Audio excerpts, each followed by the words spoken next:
The smoke rose like ghosts over the prairie that morning. Thomas Avery, a widower and rancher barely keeping his land alive, followed the buzzards and found the wreck, a wagon train ambushed, burned to splinters. Among the bodies, something moved. A woman dirt-streaked, bloodied, barely breathing. "Help. Me," she whispered in a voice too fine, too foreign for these lands. He lifted her gently, carried her home, and nursed her through fever and fear. She said her name was Elena, nothing more. But Thomas soon noticed the silk beneath the grime, the jewels hidden in her satchel, and the way she spoke like someone who'd never worked a day in her life. He thought he'd saved a lost soul, not a baroness on the run. Don't forget to like this video and subscribe to the channel so you never miss a ride into the Old West. The storm had passed by the time Elena's eyes fluttered open, the soft crackle of the hearth filling the silence between them as Thomas sat near the bed, his hat resting on his knee like a man half afraid to breathe. The woman on the cot looked more ghost than flesh, her hair tangled, her cheeks drawn pale, and yet there was something about her gaze sharp, searching, wary that didn't belong to a helpless wanderer. When she tried to rise, Thomas set his rough, calloused hand on her shoulder, the same hand that once held reins and rifle with ease but now trembled with something gentler. "You're safe now, ma'am," he said, the words carrying the kind of weariness that came from years of burying both crops and hope. She watched him through the thin veil of fever, eyes flicking from the faded photograph of a smiling woman on the mantel to the worn Bible by his chair, as if trying to measure the kind of man fate had dropped her upon. For a moment, she said nothing, then swallowed hard and whispered, "Bandits. They came at night. Killed everyone."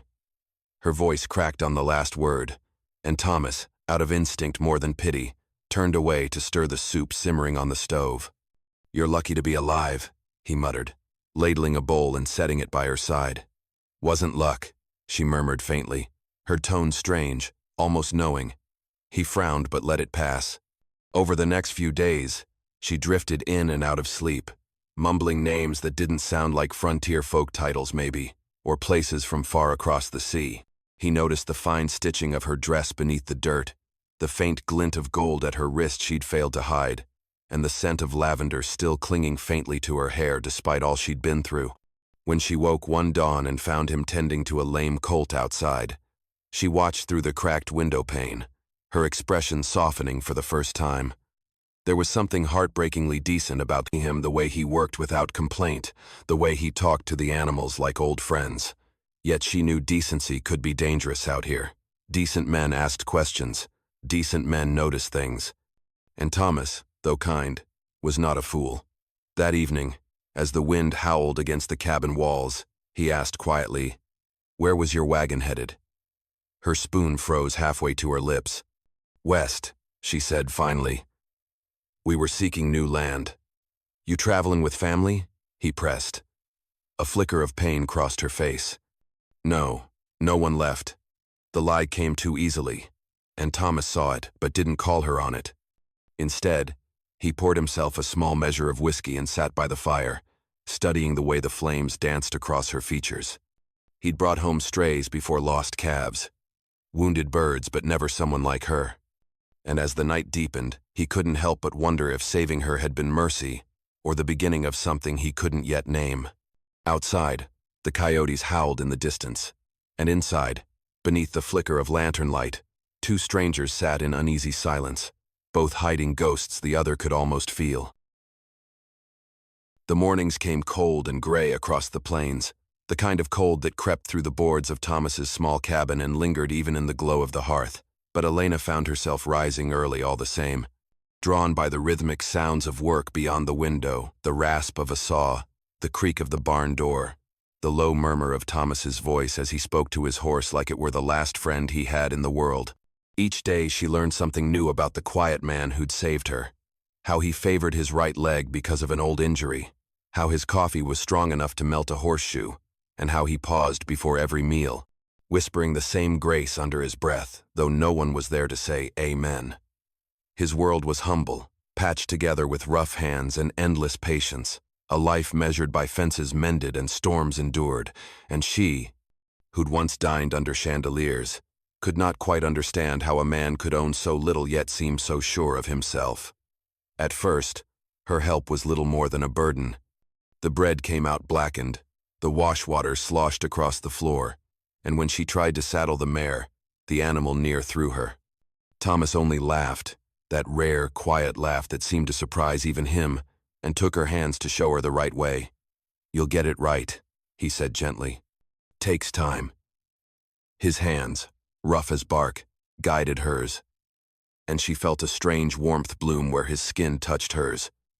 A thing she hadn't felt in years' safety, or maybe something even more dangerous. Days bled into weeks, the rhythm of the ranch becoming a strange comfort. She learned to churn butter, mend shirts, and tell when the soil was too dry to plant. Sometimes, she'd catch him watching her when he thought she wasn't looking, not with desire, but with quiet wonder, as if he couldn't quite believe she was real. And yet, for all the simplicity of their days, there was an unspoken distance between them.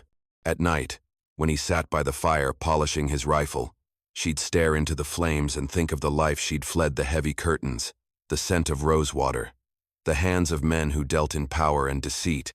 There was gold hidden beneath the floorboards of her past, blood on the silk she once wore.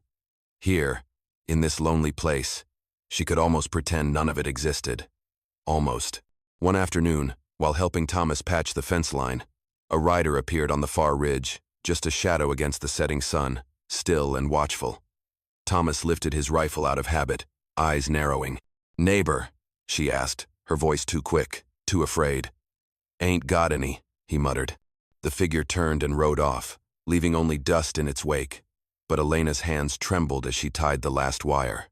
That night, Thomas noticed her glancing toward the window, jumpy at every gust of wind, and though she tried to hide it, he saw fear in her eyes, not the kind that came from bandits or beasts, but the kind born from a past still hunting her. And for the first time, he wondered what kind of trouble he'd brought into his home.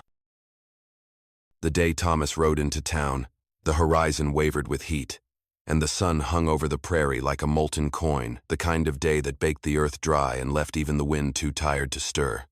Elena watched him go from the cabin doorway, her fingers curled around the frame, the unease in her chest tightening the longer she stared at the dust his horse kicked up. When he was finally a speck against the wide blue, she turned back inside, alone with the creaks and sighs of the old place. The cabin felt different without him, emptier, quieter, almost too still.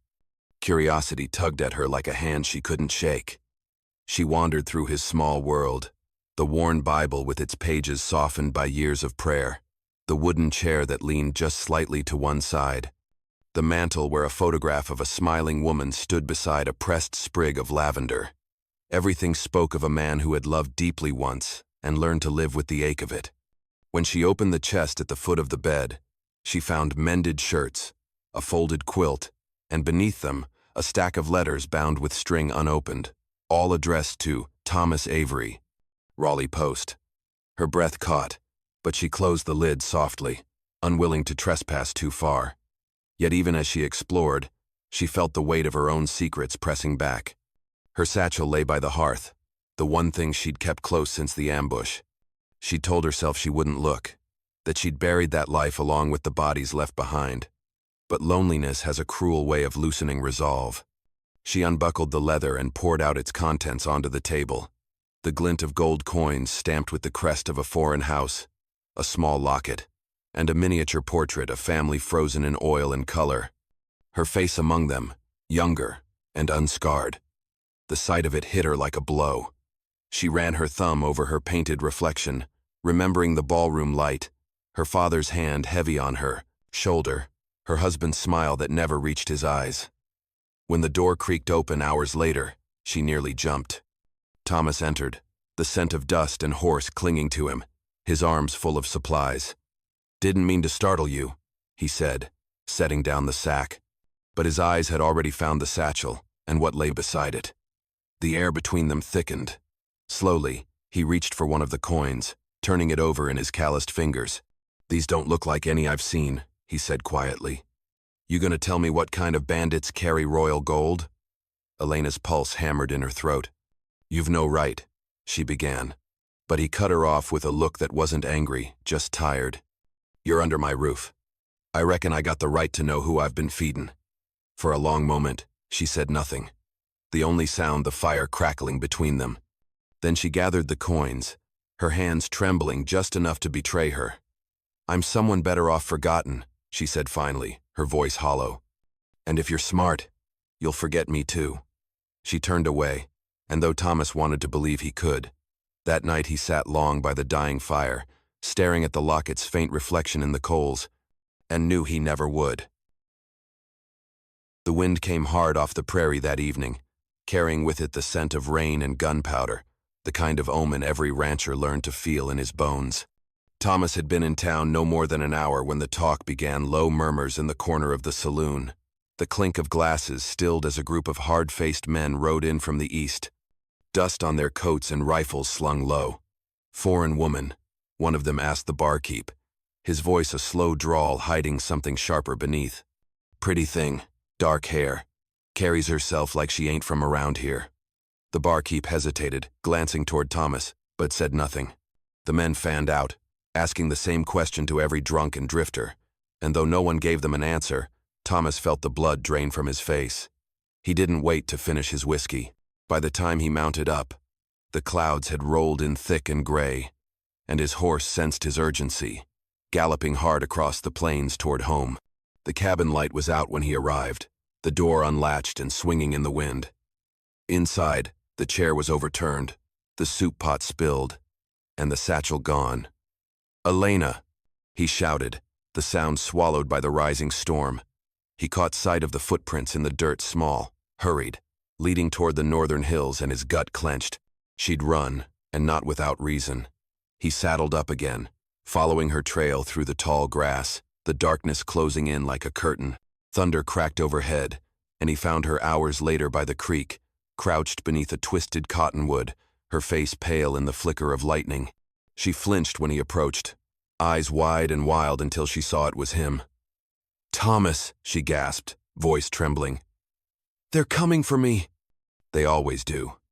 He knelt beside her, rain soaking through his shirt, and for the first time saw her not as a mystery but as a hunted creature, desperate, cornered, broken by fear older than this land. "Who are they?" he asked, his voice low. She shook her head, clutching her satchel like a lifeline. "Men who serve a crown that no longer deserves it. I thought I could outrun them." Her breath came quick, uneven. "I was promised freedom. Instead, I stole it." The words hung between them like confession and curse both. Somewhere beyond the hills, the faint echo of hooves rolled through the thunder. Thomas looked back toward the plains, small lights flickering in the distance, torches moving in a slow, deliberate line. "You can't stay out here," he said. "They'll find you before dawn." She turned to him then, rain streaking her cheeks, her fear breaking into something close to despair. "If they do, you'll die for helping me." "Maybe," he said simply, taking her hand. "But I ain't the kind to leave someone to wolves."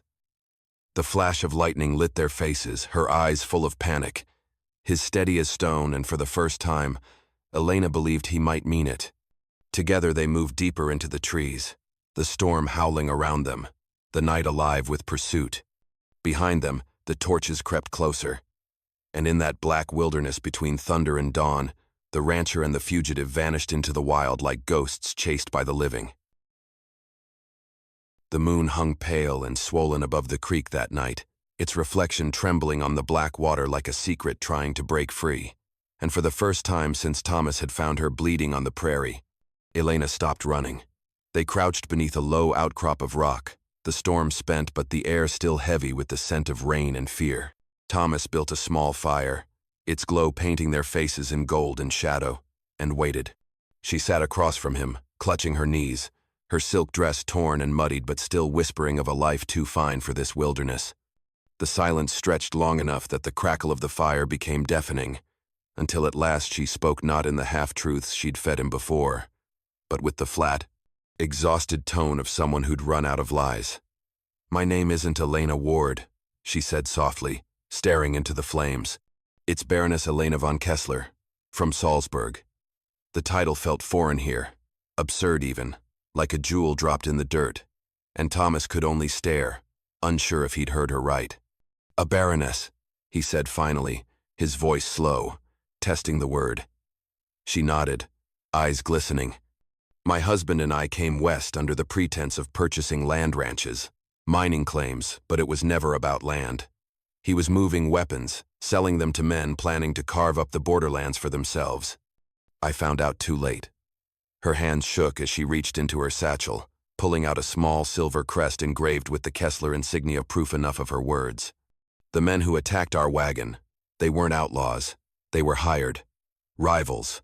They killed everyone, even the guards, and would have killed me too if they'd known who I was. I pretended to be a servant, smeared my own blood, hid in the wreckage until they left." She swallowed hard, her voice breaking. "When you found me, I thought it was over. But men like my husband don't die cleanly, and his enemies don't forgive easily." Thomas leaned back against the rock, the firelight catching in his weary eyes.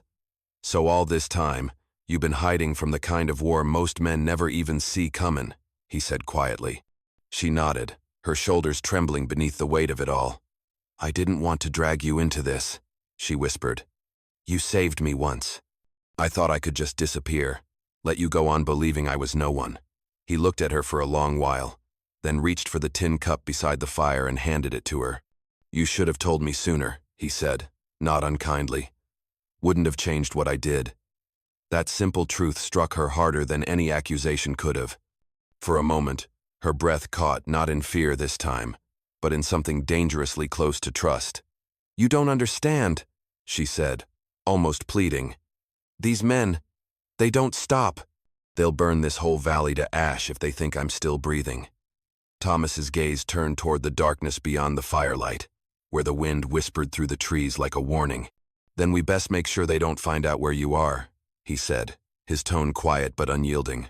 The Baroness stared at him, this widowed rancher with nothing left but his land and his stubborn decency, and for the first time since her world had burned, she let herself believe that maybe, just maybe, she wasn't doomed to face the ghosts of it alone. The dawn came blood-red over the plains, painting the horizon in streaks of fire that felt too much like an omen, and Thomas knew before he saw the dust on the ridge that trouble had found them at last. He'd hoped the storm and the wilderness had thrown the pursuers off their trail, but fate had a cruel sense of direction. He stood on the porch of his small cabin, eyes narrowed beneath the brim of his hat, watching the distant figures draw closer riders, 3 of them for now, but more surely behind. Inside, Elena stood rigid by the window, her face pale as bone. "You said they wouldn't come here," she whispered.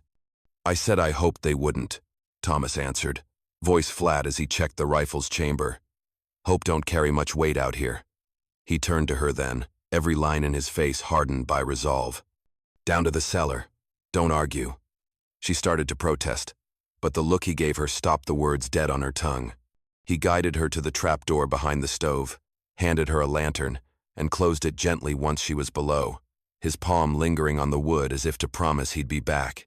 Then he moved through the room like a man long practiced in solitude, drawing the curtains, checking the ammunition, whispering a prayer that felt rusty but real. The riders came fast, their horses kicking up dust and silence in equal measure, and when they dismounted, the air itself seemed to hold its breath. The first shot shattered the quiet Thomas's rifle, cracking through the morning, and one man fell hard, his gun spinning from his grasp. The second dove for cover, firing wild, splintering the porch post beside Thomas's head. The world turned to smoke and thunder, the recoil biting his shoulder, the sharp tang of gunpowder stinging his throat. He moved with grim efficiency, reloading, firing again, his face set in that cold, steady calm of a man who's already buried too many. Within minutes it was over.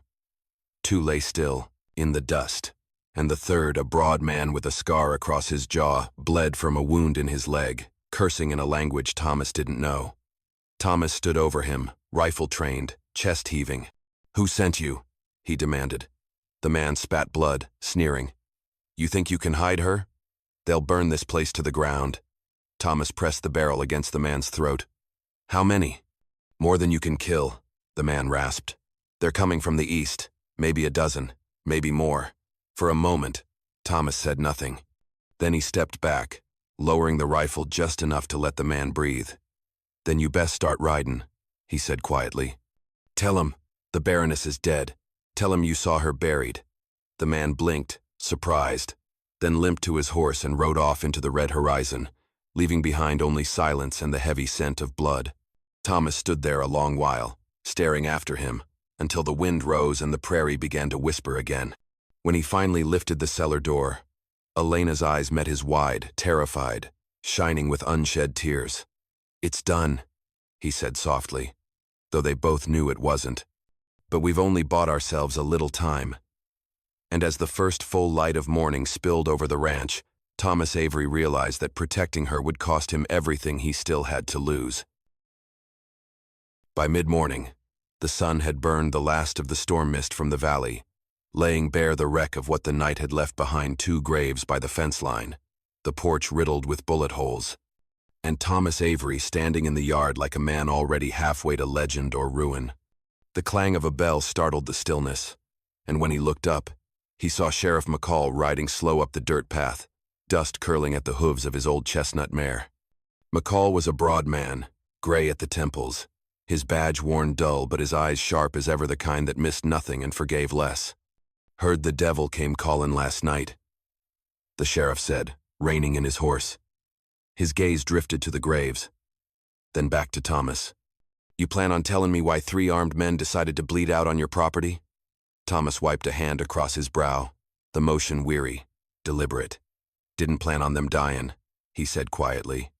"Didn't plan on them coming either." McCall swung down from the saddle, his spurs biting the dirt. "You got a way of attracting bad company lately, Tom. Folks in town are talking men asking after a foreign woman, saying she's hiding out somewhere near. Now, I know you, son. You ain't fool enough to take in a stranger without knowing what she brings." His voice softened, but only slightly. "Tell me she ain't here." Thomas hesitated, his jaw tightening just enough to tell the truth he wouldn't say. The sheriff's sigh came heavy. "Christ, Tom. You always did let your conscience lead you straight into a fire." He stepped closer, lowering his voice. "Listen to me. Whatever she told you, whatever you think she is, you're harboring a fugitive now. Word came down from Fort Caldwell. She's wanted across state lines, accused of treason, gun smuggling, even murder. Her husband's name's been whispered in every saloon from here to Abilene." Thomas met his eyes, unflinching. "She's got her story, and I reckon it's the truer one. She's no killer." "You sure of that?" McCall asked. "You sure you ain't letting your dead wife's ghost do your thinking for you?" The words hit harder than a bullet, but Thomas didn't flinch. He only said, steady and low, "She's a person, not a price." For a long moment neither spoke. The prairie wind moved through the grass, soft and mournful. McCall studied him, the stubborn set of his shoulders, the tired decency in his eyes, and knew the man before him wouldn't bend, not for law, not for fear. Finally, the sheriff put his hat back on and stepped toward his horse. "You always were a damn fool for the lost ones," he muttered. Mounting up, he turned the mare toward the road, pausing just long enough to add, "They'll come again, Tom. Not the kind you can scare off with bullets this time. You stand by her, and you're marking your own grave." Thomas watched him go, the words echoing long after the hoofbeats faded. When the dust settled, he looked toward the cabin where Elena waited, her shadow framed in the doorway. He couldn't tell if the ache in his chest was fear or something far more dangerous. The sheriff's warning hung in the air like a prayer that had already missed its chance. Then God help you both.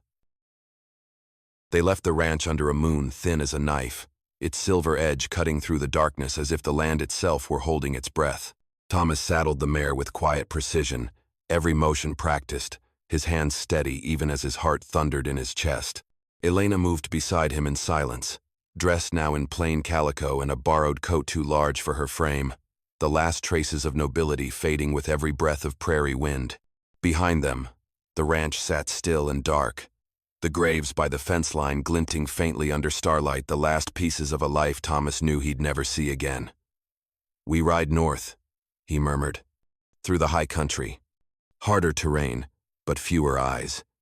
She nodded, clutching her satchel now light, stripped of gold and titles, carrying only bread, bullets, and the small portrait she couldn't bear to leave.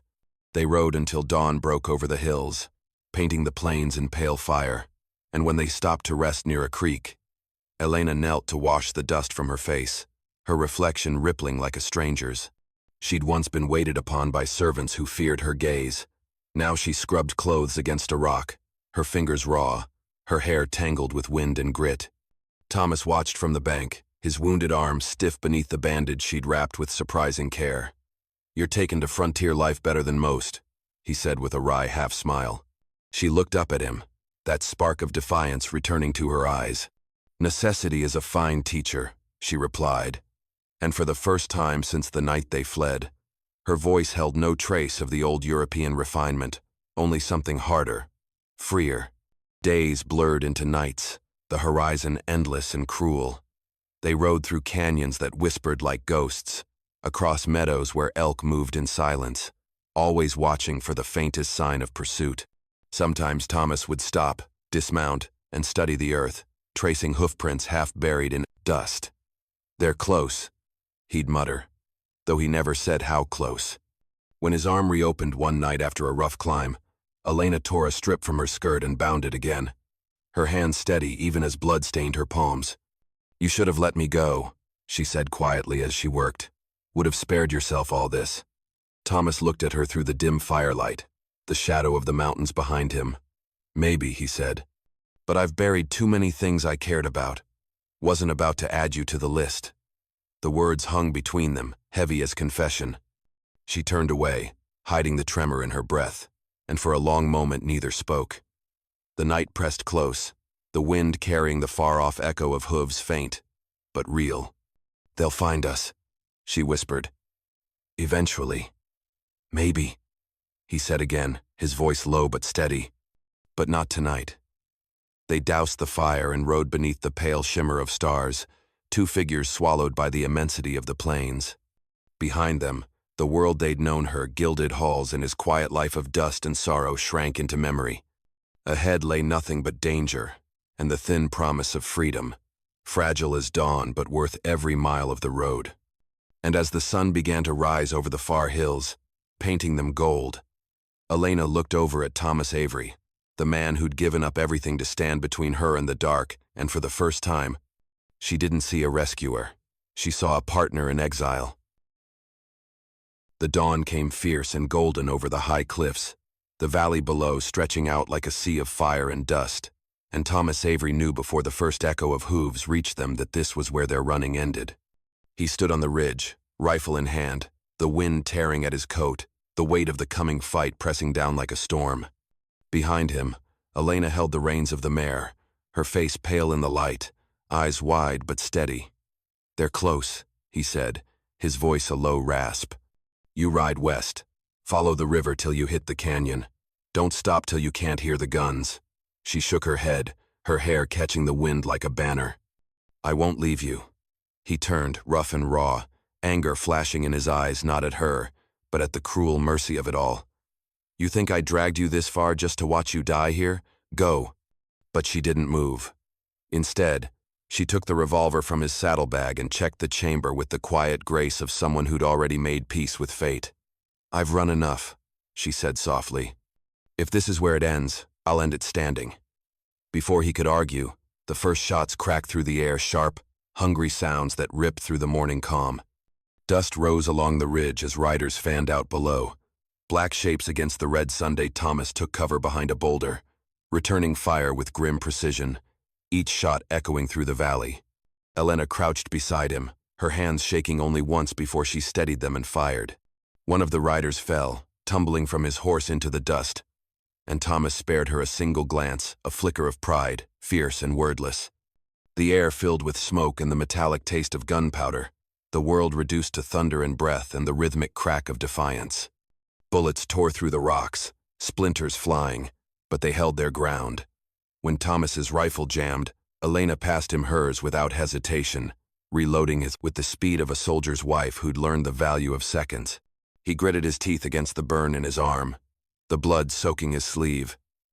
But still he fought not for honor, not for vengeance, but for her. The fight felt endless, a fever of violence and dust, until at last the final rider came charging through the smoke. A massive man with a scarred face Thomas recognized even from a distance, the one he'd spared. Their eyes met across the chaos, and something like grim understanding passed between them. The man raised his revolver, but before he could fire, Elena stepped into the open, her shot ringing out pure and final. The echo rolled across the cliffs and then faded into silence. For a long moment, neither of them moved. The smell of cordite and blood hung heavy in the warming air, and the wind carried the last whispers of death away into the valley below. Thomas lowered his rifle, the metal hot against his hand, and turned to her. She was shaking now, her defiance unraveling, but when he reached out, she didn't pull away. "It's over," he said quietly. "For now," she replied, her eyes glistening, her voice barely more than breath. Together they stood on the cliff's edge, two souls from worlds that should never have met, their shadows long against the rising Sunday. Around them lay the silence of the desert, vast, endless, and, for the first time, merciful. By the time the snows melted and the prairie bloomed gold again, the blood and smoke of that final fight had long since faded into dust, leaving behind only stories that the wind carried from one campfire to another. Travelers spoke of a small ranch nestled in the valley beyond the cliffs, a stretch of green fenced by weathered boards and stubborn hope, owned by a quiet man with a limp and a woman whose voice carried the trace of faraway courts. They called her the Baroness of the frontier, half in jest, half in awe. For though she worked the land like any settler, there lingered in her every movement a grace that seemed out of place among the dust and cattle. At dawn she rode the fences with Thomas, her skirts tucked into worn boots, her laughter startling the birds from the grass. At dusk she baked bread and mended harnesses, humming songs that belonged to another world, one of chandeliers and polished marble. To the locals, they were an odd pair, the widower who'd once lived alone with ghosts, and the foreign woman who'd arrived out of a storm. Yet there was something unshakable between them, a quiet understanding that no words could quite name. Some nights, when the lamp burned low, she would find Thomas sitting on the porch, staring at the horizon as if waiting for old ghosts to ride out of it. She would sit beside him, her hand resting lightly on his, and the silence between them would be enough.